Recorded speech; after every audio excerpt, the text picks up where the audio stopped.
പിണറായിക്കെതിരെ വാർത്ത I2I സുനിൽ അറസ്റ്റിൽ. I2I ന്യൂസിനെതിരെയുള്ള പിണറായിയുടെ വേട്ട തുടരുകയാണ്.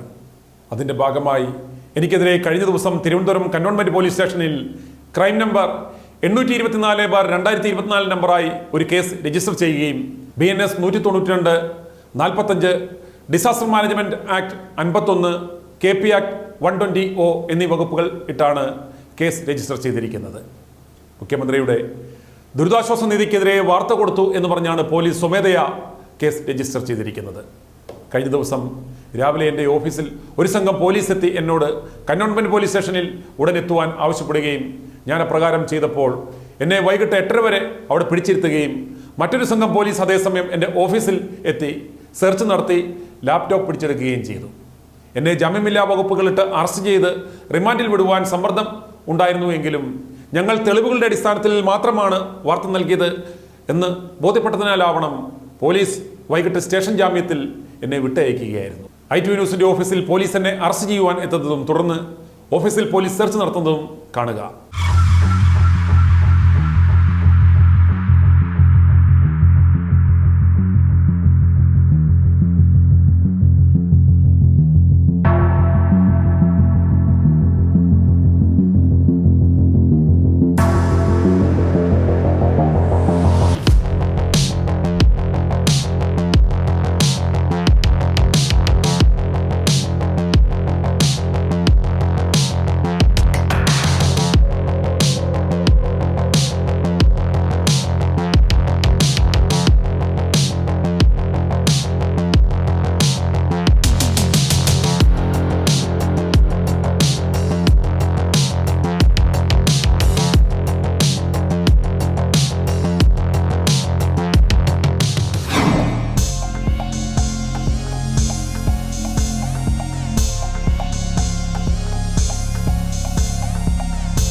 കേരള സംസ്ഥാനത്ത് പിണറായി സ്തുതി നടത്തിയില്ലെങ്കിൽ പിണറായിയുടെ ദുഷ്ചെയ്തികളെ വിമർശിച്ചാലുള്ള അവസ്ഥയാണ് നിങ്ങൾ ഈ കണ്ടത്. സത്യം വിളിച്ചു പറയുന്ന ഒരു മാധ്യമത്തിന് കേരളത്തിൽ നേരിടേണ്ടി വരുന്ന ഭരണകൂട ഭീകരതയാണിപ്പോൾ നാം കണ്ടത്. സത്യസന്ധമായ മാധ്യമപ്രവർത്തനം നടത്തുന്നവർക്കുണ്ടാകുന്ന ദുരിതങ്ങൾ എന്താണെന്ന് ബഹുമാനപ്പെട്ട ന്യായാധിപന്മാർ കാണുന്നതിന് വേണ്ടി മാത്രമാണ് ഞങ്ങൾ ഈ വിഷ്വൽ നൽകുന്നത്. ഏതെങ്കിലും ഒരു രാഷ്ട്രീയ പാർട്ടിയുടെ വാലോ ചൂലോ ആയി വർത്തിക്കുന്ന അല്ലെങ്കിൽ ഏതെങ്കിലും ഒരു കള്ളപ്പണക്കാരൻ്റെ ഫണ്ടിങ്ങോടുകൂടി പ്രവർത്തിക്കുന്ന ഒരു ചാനലായിരുന്നു ഇതെങ്കിൽ ആ സ്ഥാപനത്തിൻ്റെ പടി ഇവർ ചവിട്ടുമായിരുന്നു. പിണറായി താൻ ആയുഷ്കാലം ക്ലിഫ് ഹൗസിലെ പാലും കുടിച്ച് നീന്തിത്തുടിച്ചിങ്ങനെ വാഴുമെന്ന് കരുതരുത്. കഴിഞ്ഞ ഒരു മാസത്തിനുള്ളിൽ തന്നെ എനിക്കെതിരെ 6 കേസുകളാണ് രജിസ്റ്റർ ചെയ്ത് എന്നെ ജയിലിൽ അടയ്ക്കുവാൻ ശ്രമിച്ചത്.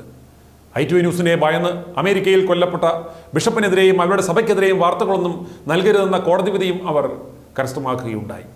ജാമ്യമെടുക്കുവാൻ വരുമ്പോൾ അറസ്റ്റ് ചെയ്ത് റിമാൻഡിൽ വിടാം എന്ന ലക്ഷ്യത്തോടെ കേസുകൾ രജിസ്റ്റർ ചെയ്ത് അത് അറിയിക്കാതെ ഇരിക്കുകയായിരുന്നു. ഒടുവിൽ തിരുവനന്തപുരം സിറ്റി പോലീസ് കമ്മീഷണറെയും റൂറൽ SP-യെയും കക്ഷികളാക്കി ഈ വിവരം കോടതിയെ ധരിപ്പിച്ചപ്പോൾ മാത്രമാണ് പോലീസ് കോടതിയിൽ എൻ്റെ പേരിൽ ഇട്ട FIR-ന്റെ വിശദാംശങ്ങൾ പുറത്തുവിട്ടത്.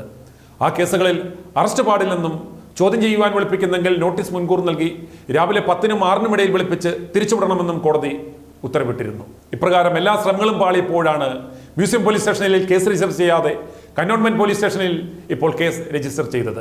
മുൻകാലങ്ങളിൽ രാഷ്ട്രീയ പകപോക്കിയിരുന്നത് അന്തംകമ്മികളുടെ തലയ്ക്ക് വെളിവില്ലാത്ത അടിമ അണികളെ കൊണ്ടായിരുന്നു എങ്കിൽ ഇന്ന് പോലീസുകാരെ കൊണ്ടാണ് ഈ പണി ചെയ്യിപ്പിക്കുന്നത്. പോലീസ് ഉദ്യോഗസ്ഥർ വളരെ മാന്യമായാണ് ഞങ്ങളോട് ഇടപെട്ടത്, പെരുമാറിയത്.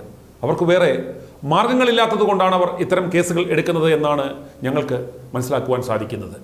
ഞങ്ങൾ ഇക്കഴിഞ്ഞ 3-ാം തീയതി ആ ദുരന്താശ്വാസം ഇങ്ക്ട് എന്ന തലക്കെട്ടോടെ ദുരിതാശ്വാസ നിധിയിലേക്ക് പണം ആവശ്യപ്പെട്ടുകൊണ്ട് മുഖ്യമന്ത്രി പിണറായി വിജയൻ നടത്തിയ ആഹ്വാനത്തോട് ജനങ്ങൾക്കുള്ള പ്രതികരണമായിരുന്നു വാർത്തയായി നൽകിയിരുന്നത്. അത് തെളിവുകളുടെ അടിസ്ഥാനത്തിലും അവരുടെ അനുഭവത്തിൻ്റെ അടിസ്ഥാനത്തിലുമാണ് പ്രതികരിച്ചത്. അത് മുഖ്യമന്ത്രിയെ അപമാനിക്കുവാൻ വേണ്ടിയാണെന്ന് പറഞ്ഞാണ് ഞങ്ങൾക്കെതിരെ പോലീസ് കേസെടുത്തത്. വീണ്ടും ഞാൻ പറയട്ടെ, ഈ വാർത്തയിലൂടെ ഞങ്ങൾ മുഖ്യമന്ത്രി പിണറായി വിജയനെ അപമാനിച്ചിട്ടില്ല. ദുരിതാശ്വാസ നിധിയിലേക്ക് പണം കൊടുക്കരുത് എന്നും ഞങ്ങൾ പറഞ്ഞിട്ടില്ല. ഞങ്ങൾ ആവശ്യപ്പെട്ടത് വയനാട് പുനരുദ്ധാരണത്തിനായി മാത്രം ഒരു അക്കൗണ്ട് തുറക്കണമെന്നും ആ പണം ഉപയോഗിച്ച് സുതാര്യമായി അർഹരായവർക്ക് എത്രയും വേഗം സഹായം നൽകണം എന്നും മാത്രമാണ്. ഞങ്ങൾക്ക് പിണറായി വിജയനോട് പറയുവാനുള്ളത്, സത്യം പറഞ്ഞ് അതിൻ്റെ പേരിൽ ജീവൻ പോകുന്നതിലോ ജയിലിൽ പോകുന്നതിനോ ഭയമില്ലാത്ത ഞങ്ങളെ നിങ്ങൾ വെറുതെ കേസെടുത്ത് വിരട്ടാമെന്ന് കരുതേണ്ട. നിങ്ങൾ നിയമത്തെ ദുരുപയോഗം ചെയ്ത് ഞങ്ങളെ വിരട്ടാൻ ശ്രമിച്ചാലും ഞങ്ങളുടെ ദൗത്യം ഇനിയും തുടരുക തന്നെ ചെയ്യും. പിണറായി വിജയൻ ഒരു കാര്യം മനസ്സിലാക്കേണ്ടുന്നത്, താങ്കൾ കേരള സംസ്ഥാനത്തിൻ്റെ മുഖ്യമന്ത്രിയാണ്, അല്ലാതെ ഉത്തര കൊറിയയെ ഭരിക്കുന്ന കിം ജോങ് ഉൻ അല്ല. നമ്മുടെ രാജ്യത്തിൻ്റെ ഭരണഘടന പ്രകാരം മുഖ്യമന്ത്രി വിമർശനാതീതൻ അല്ല എന്ന് മനസ്സിലാക്കണം. ഞങ്ങൾ അഭിപ്രായം പറഞ്ഞത് പബ്ലിക് മണി എങ്ങനെ ഉപയോഗിക്കണം എന്നത് മാത്രമാണ്, അല്ലാതെ താങ്കളുടെ പിതാവ് മുണ്ടയിൽ കോരൻ്റെ തറവാട്ട് സ്വത്ത് എങ്ങനെ വീതം വെക്കാം എന്നായിരുന്നില്ല. പിണറായി വിജയ, താങ്കൾക്ക് കറുത്ത തുണി കണ്ടാൽ പേടി, മൈക്ക് കൂവിയാൽ പേടി, 40 അകപ്പടി വാഹനങ്ങൾ ഉണ്ടെങ്കിലും പേടി, സത്യം വിളിച്ചു പറയുന്നത് കേട്ടാലും പേടി, എന്നിട്ട് ഇരട്ടച്ചങ്കനാണ് പോലും ഇരട്ടച്ചങ്കൻ. വിജയന്റെ വിരട്ടൽ താങ്കളുടെ ഭാര്യ കമലയുടെ അടുത്തും മക്കളുടെ അടുത്തും വേണമെങ്കിൽ മരുമകൻ ചക്കൻ്റെ അടുത്തും ആവാം. കേരള സംസ്ഥാനം താങ്കൾക്ക് സ്ത്രീധനം കിട്ടിയ വകയല്ല എന്ന് മനസ്സിലാക്കുക. അതുപോലെ ഞങ്ങളുടെ ഓഫീസിലെ ഉപകരണങ്ങൾ എടുത്തുകൊണ്ട് പോകുവാൻ അവയൊന്നും കമലയുടെ പെൻഷൻ കാശ് കൊണ്ടോ താങ്കളുടെ മകൾക്ക് കരിമണൽ കർത്ത നൽകിയ സർവീസ് ചാർജ് കൊണ്ടോ മേടിച്ചതല്ല, അത് അധ്വാനിച്ചുണ്ടാക്കിയ പണം കൊണ്ടാണ് എന്ന് അറിയുക. ഒരിക്കൽ കൂടി പറയുകയാണ്, വിജയ, വിരട്ടൽ താങ്കളുടെ കുടുംബത്തിൽ വെച്ചാൽ മതി. ഒരു ജനാധിപത്യ രാജ്യത്തിൽ നിയമവാഴ്ചയ്ക്ക് വിധേയരായി നിയമങ്ങൾ അനുസരിച്ച് ജീവിക്കുന്ന ഞങ്ങളുടെ ചിന്താഗതി മാറ്റരുത്. ഇതിൻ്റെ പേരിൽ ജയിലിൽ പോകുന്നതിനോ മരിക്കുന്നതിനോ പോലും ഞങ്ങൾക്ക് ഭയമില്ല എന്ന് താങ്കളോട് ഒരിക്കൽ കൂടി അറിയിക്കുകയാണ്. സംസ്ഥാനത്തെ പോലീസ് സേനയെ തൻ്റെ ഗുണ്ടാപ്പണി ഏൽപ്പിക്കരുത്. അവരുടെ അന്തസ്സ് പൊതുജനങ്ങളുടെ മുന്നിൽ ഇടിച്ചു കളയരുത്. വിജയൻ ഇനിയെങ്കിലും മനസ്സിലാക്കേണ്ടത്, മുഖ്യമന്ത്രി എന്ന പദവി ഒരു ജനസേവകന്റെ പദവി മാത്രമാണ്. നിങ്ങളൊരു ചക്രവർത്തിയാണെന്ന് കരുതരുത്. കരുതിയെങ്കിൽ തെറ്റി. കള്ളുചെത്ത് തൊഴിലാളിയായ മുണ്ടയിൽ കോരൻ്റെ മകനെ ഞങ്ങൾ ബഹുമാനിക്കുന്നത് കേരളത്തിൻ്റെ മുഖ്യമന്ത്രി, അതായത് ഞങ്ങളുടെ സേവകൻ എന്ന നിലയിൽ മാത്രമാണ്. അതുകൊണ്ട് തെറ്റായ ചെയ്തികൾ കണ്ടാൽ ഞങ്ങൾ ഇനിയും വിമർശിക്കും. അത് ഞങ്ങളുടെ ഭരണഘടന നൽകുന്ന അവകാശമാണെന്ന് മനസ്സിലാക്കുക. പിണറായിയുടെ വേട്ടനായ്ക്കൾ വരുന്നതും കാത്ത് ഞാൻ കാത്തിരിക്കുകയാണ്. i2i News, an eye for truth. i2i News subscribe ചെയ്തിട്ടില്ലാത്തവർ ഇപ്പോൾ തന്നെ സബ്സ്ക്രൈബ് ചെയ്യുക.